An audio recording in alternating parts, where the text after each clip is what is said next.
कभी कभी लगता है कुछ जगहें इंसानों के लिए नहीं बनी होती। वहाँ की हवा में ही कुछ ऐसा होता है जो जिंदा को भी भीतर से सड़ा देता है। मैंने भी यही बात तब मानी जब पहली बार उस पहाड़ी तालाब के पास पहुंचा था। वो महाराष्ट्र का कोंकण इलाका था।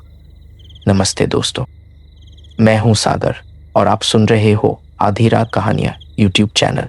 मैं आपसे कहना चाहता हूं कि प्लीज़ हमें हमारे चैनल को ग्रो करने में मदद करिए। इसलिए स्टोरी को कंप्लीट देखा करिए। अच्छी लगे और स्टोरी पसंद आए तो लाइक करिए, चैनल को सब्सक्राइब करिए। तो चलिए सुनते हैं आज की कहानी।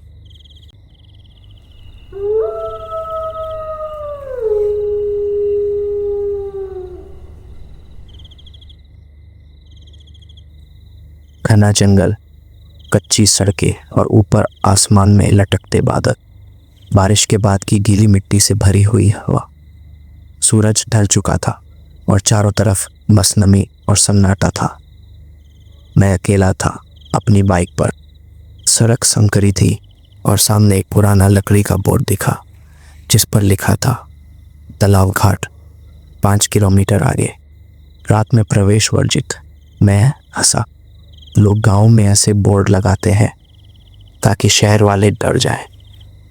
मुझे लगा ये भी वैसा ही कोई अंधविश्वास है, लेकिन जब मैं वहां पहुंचा तो लगा शायद मैं गलत था। रास्ते के दोनों तरफ बस जंगल था। पेड़ों की शाखाएं आपस में ऐसे उलझी थी जैसे किसी ने जाल बुन दिया हो। कहीं से झिंगुरों की आवाज़, कहीं दूर से कोई उल्लू, और बीच बीच में मेरी बाइक का इंजन। धीरे धीरे वो भी थम गया क्योंकि आगे सड़क अचानक खत्म हो गई। मेरे सामने बस एक खुला मैदान और उसके बीच में एक शांत ठहरा हुआ तालाब। पानी बिल्कुल स्थिर था, न हवा न लहर, जैसे समय वहीं रुक गया हो। मैंने बाइक खड़ी की और थोड़ा आगे बढ़ा। वहाँ एक टूटी फूटी पत्थर की सीढ़ी थी जो पानी तक जाती थी। सीढ़ियों के दोनों ओर कुछ जली हुई दिए पड़े थे, ऐसे जैसे किसी ने पूजा की हो या किसी को विदा किया हो। मुझे एक अजीब सी गंध आई, कच्चे गोश्त और गीली मिट्टी की मिली जुली गंध। नाक सिकुड़ गई,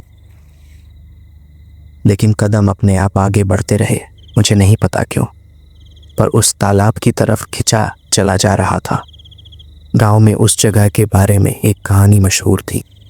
कहते हैं 100 साल पहले इस तालाब के किनारे एक औरत रहती थी जिसका नाम था मलिनी। लोग उसे जंगल की रानी कहते थे क्योंकि वो हर शाम तालाब के पास दिया जलाकर बैठती थी। कहते हैं उसका पति पहाड़ी खदान में मारा गया था।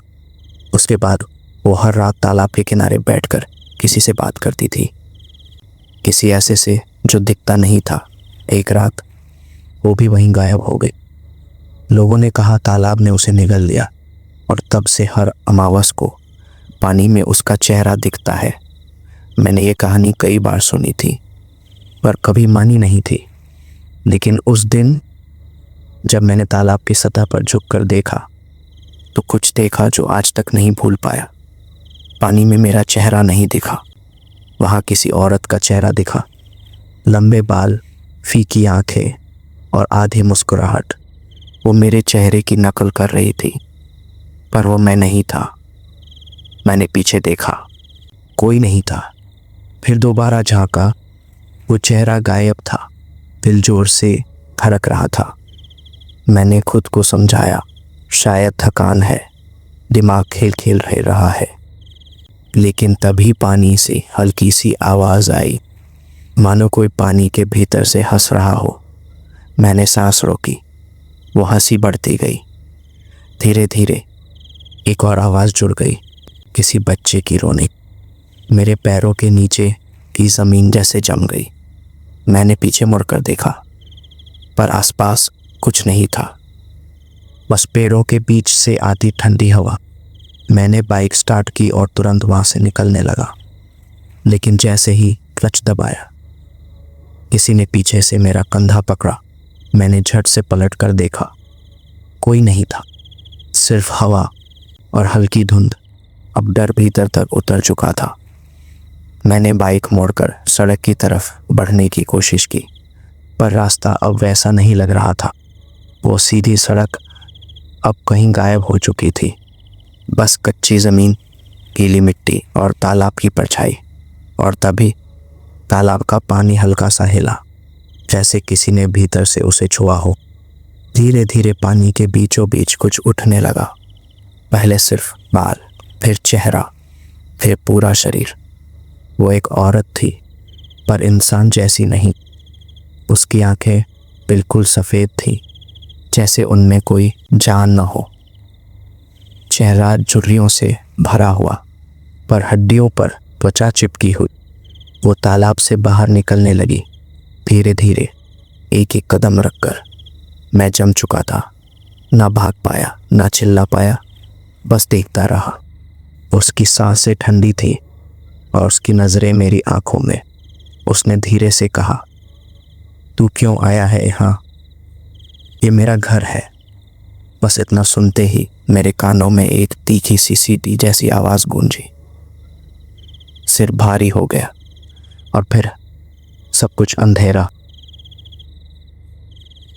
जब होश आया तो मैं अब भी उसी तालाब के पास पड़ा था। आसमान में हल्की हल्की रोशनी थी।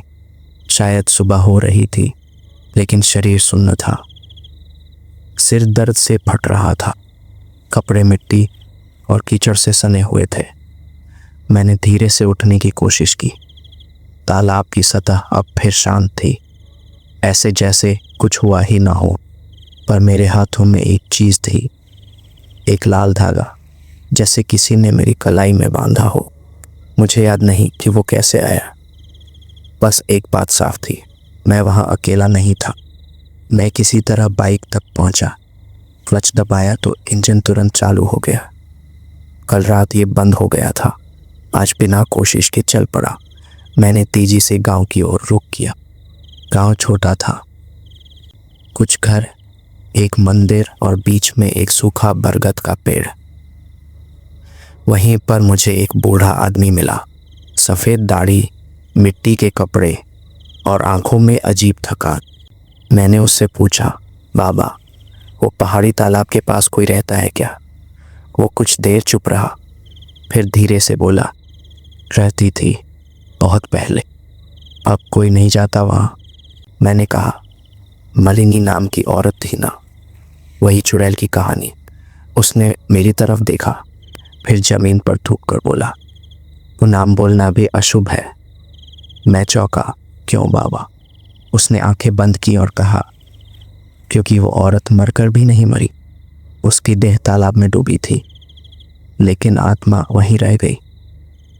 हर अमावस को कोई ना कोई वहाँ खिंच जाता है, और जिसे वो पुकार लेती है वो लौटकर जिंदा नहीं आता।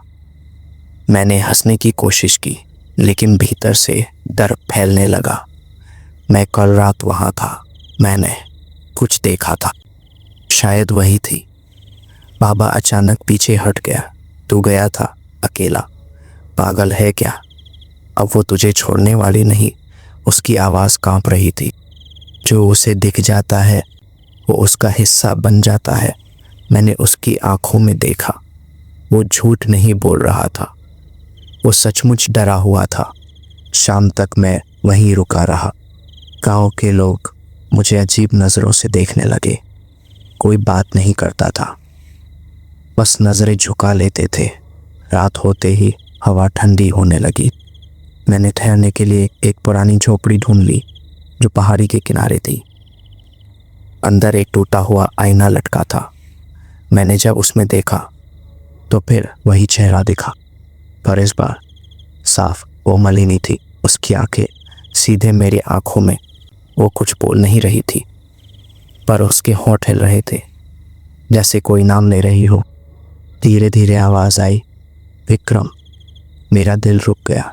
विक्रम मेरे पिता का नाम था, पर उन्हें मरे हुए 15 साल हो चुके थे। मुझे समझ नहीं आया कि ये सब क्या हो रहा है। मैं पीछे हटना चाहता था, लेकिन पैर जैसे ज़मीन में धंस गए थे।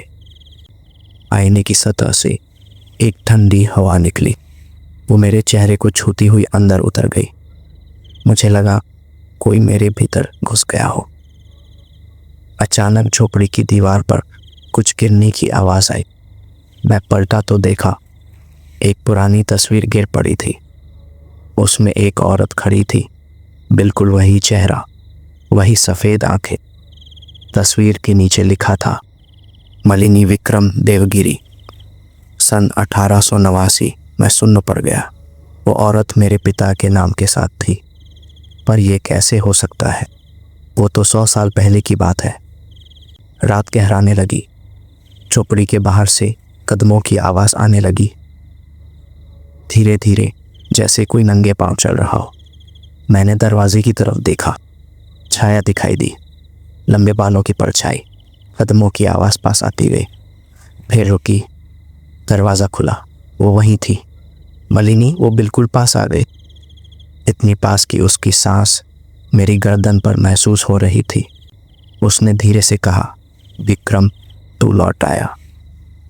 मैंने कहा था ना, मैं तेरा इंतज़ार करूंगी। मैंने कांपते हुए कहा, मैं विक्रम नहीं हूँ, मैं उसका बेटा हूँ। वो मुस्कुराई। रक्त वही है, आत्मा वही है, बस शरीर बदला है। उसके शब्द बर्फ जैसे ठंडे थे, तू मेरा अधूरा वचन पूरा करेगा।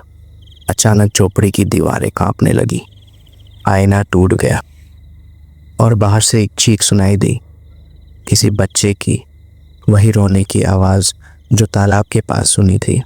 मैं बाहर भागा, पर बाहर अब गांव नहीं था, बस तालाब था, वही पहाड़ी तालाब। रात घनी थी और पानी से धुआं उठ रहा था। वो मेरे सामने खड़ी थी, हाथ फैलाए हुए।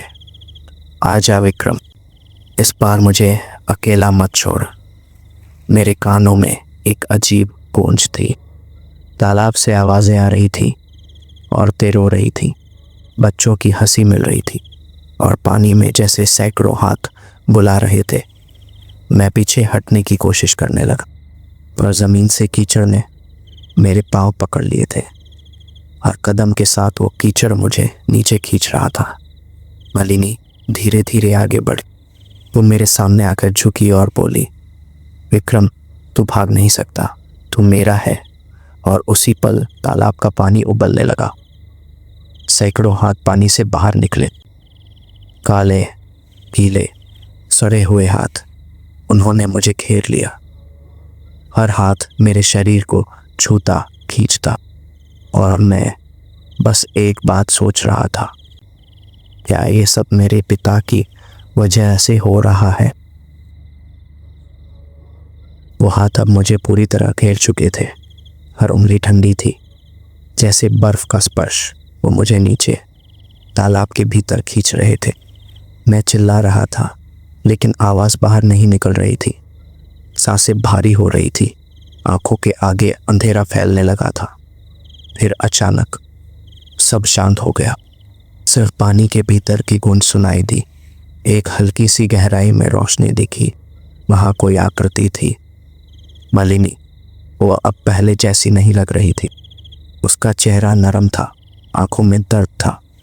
उसने कहा, डर मत, मैं तुझसे बदला नहीं लेना चाहती, मैं बस पूरी होना चाहती हूँ।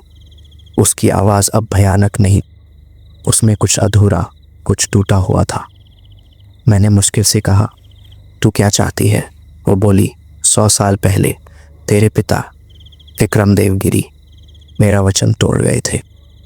उन्होंने मुझसे शादी का वादा किया था, लेकिन गांव वालों ने हमें अलग कर दिया। मुझे जिंदा जला दिया गया इस तालाब के किनारे, और उसने कभी लौटकर नहीं देखा। मैं उसी दिन से यहाँ बंध गई हूँ। मैंने उसकी आंखों में देखा, वो आंसू नहीं बहा रही थी, पर हर शब्द में सदियों का दर्द था। अब जब तू आया है, मेरा वचन पूरा हो सकता है। मेरे भीतर वही खून बहता है, वही आत्मा है। मुझे बस एक वादा चाहिए, इस तालाब को शांति चाहिए। मैंने धीरे से पूछा, कैसे? वो बोली, तालाब की धरती के नीचे मेरी अस्थियां हैं। गाँव वालों ने मुझे छिपा दिया ताकि मैं कभी मुक्त न हो सकूं। उन्हें निकाल और पवित्र अग्नि में विसर्जित कर दे। फिर मैं चली जाऊंगी सदा के लिए। उसकी आवाज़ धीमी पड़ गई। वो धीरे धीरे पानी में डूबने लगी। आसपास का अंधेरा फिर से भारी हो गया। मैंने पूरी ताकत लगाकर ऊपर की ओर तैरा। पानी की सतह फटी और मैं जोर से सांस लेता हुआ बाहर निकल आया। सुबह का उजाला था। तालाब शांत था, लेकिन हवा में अब भी नमी थी। मैंने चारों तरफ देखा, सब वैसा ही था, पर अब मुझे पता था कि क्या करना है। मैंने गांव जाकर उस बूढ़े बाबा को सब बताया। वो पहले तो डर गया, फिर धीरे से बोला, शायद यही वक्त है। जो 100 साल से अधूरा है उसे पूरा कर। हम दोनों फिर से उस तालाब के पास गए। मैंने वही सीढ़ियाँ खोदी जिनके नीचे की मिट्टी कुछ ढीली थी। थोड़ी देर में एक पुराना मटका मिला। उसमें राख, कुछ सूखे फूल और एक टूटी हुई चूड़ी थी। बाबा ने मंत्र पढ़े और मैंने वो मटका लकड़ी के ढेर पर रख दिया। अग्नि जल उठी। धुआं आसमान की ओर उठता गया और हवा में एक मीठी सी गंध फैल गई। मुझे लगा किसी ने धन्यवाद कहा। कुछ पल बाद आसमान से हल्की बारिश शुरू हो गई। पहली बार उस तालाब का पानी चमक उठा, जैसे किसी ने सदियों बाद उसे मुक्त कर दिया। मैंने बाबा से कहा, अब तो सब खत्म हो गया ना? वो मुस्कुराया, हाँ शायद, लेकिन याद रख, कुछ आत्माएं मुक्त होकर भी वापस लौट आती है। देखने कि उनका वचन पूरा हुआ या नहीं। मैंने उसकी बात पर ध्यान नहीं दिया और गांव की ओर बढ़ गया। पीछे मुड़कर देखा, तालाब अब शांत था। कोई आवाज़ नहीं, कोई साया नहीं, बस धुंध में खोया पानी। 2 दिन बाद मैं शहर लौट आया। जीवन फिर सामान्य हो गया, पर रातों में कभी कभी जब नींद नहीं आती तो मुझे किसी के फुसफुसाने की आवाज़ सुनाई देती है, धीरे से कान के पास। विक्रम, मैंने कहा था ना, मैं तेरा इंतज़ार करूंगी। मैं जाग जाता हूँ, कमरे में कोई नहीं होता, लेकिन आईने के कोने में एक हल्की सी परछाई अब भी रहती है। वो मुस्कुराती है और फिर गायब हो जाती है। अगर आपको आज की कहानी पसंद आई तो कृपया लाइक करें और हमारा हौसला बढ़ाएं। कहानी का अगला पार्ट जल्द से जल्द देखना चाहते हैं तो कमेंट सेक्शन में ज़रूर बताएं।